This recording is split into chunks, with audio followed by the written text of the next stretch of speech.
ہاں قرآن والوں سے، قرآن سے تعلق جوڑو۔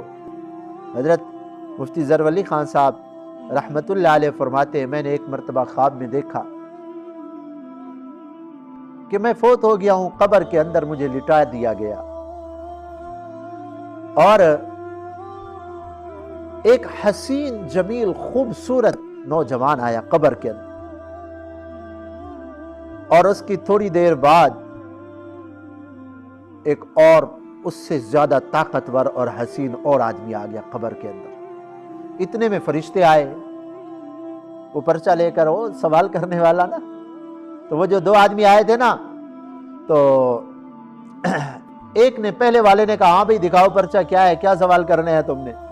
فرشتوں سے کہا، انہوں نے دکھایا، چلو بھئی ٹھیک ہے، من ربک ربی اللہ، من نبیک نبی محمد الرسول اللہ، ما دینک دینی الاسلام، اسلام دین ہے، چلو بھئی تمہارے سوالوں کا جواب ہو گیا، جاؤ۔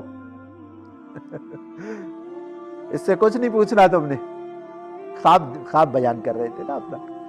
تو وہ فرشتے چلے گئے۔ میں نے کہا بھئی تم کون لوگ ہو؟ تو جو پہلا حسین و جمیل نوجوان آیا تھا نا، اس نے کہا میں فجر کی نماز ہوں۔ میں کیا ہوں؟ فجر کی نماز۔ آپ فجر کی نماز کا بڑا اہتمام کرتے تھے، تو جب مجھے بھیج دیا گیا کہ جاؤ، فرشتے حساب کتاب کرنے کے لیے آئیں گے، تم جاؤ اس کی مدد کرو۔ پھر پیچھے دوسرا جوان جو اس سے بھی زیادہ حسین تھا، طاقتور، میں نے کہا آپ کون ہیں؟ کہا میں قرآن ہوں۔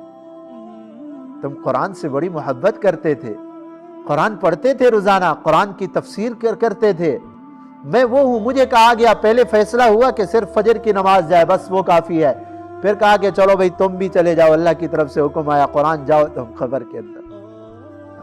تو قرآن بہت بڑی سعادت، حدیث پاک میں آتا ہے جب قیامت کے دن قرآن آئے گا نا، ایک بہت بڑا حسین و جمیل باغات اور اس کی شکل میں آئے گا، تو جن لوگوں کو قرآن نہیں ملا تھا، پچھلی امتوں کو، وہ حسرت افسوس کریں گے کہ کاش ہمیں قرآن ملا ہوتا، ہم قرآن پڑھتے، قرآن پہ عمل کرتے، کتنی بڑی سعادت کی بات ہے۔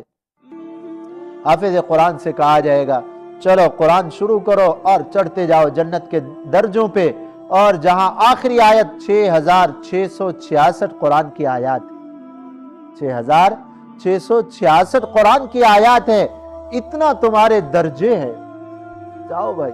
ایک درجے سے دوسرے درجے کے درمیان اتنا فاصلہ ہے جیسے زمین و آسمان کا ہے۔ تو قرآن سے دوستی لگاؤ، قرآن پہ عمل کرو، قرآن کو سیکھو۔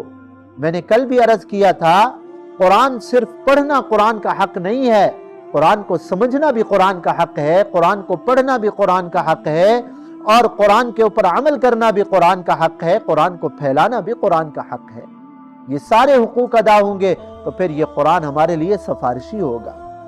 اللہ تعالیٰ ساری زندگی ہمیں قرآن کا خادم بن کے زندگی گزارنے کی توفیق عطا فرمائے۔ قرآن کو اللہ تعالیٰ ہمارے لیے سفارشی بنائے۔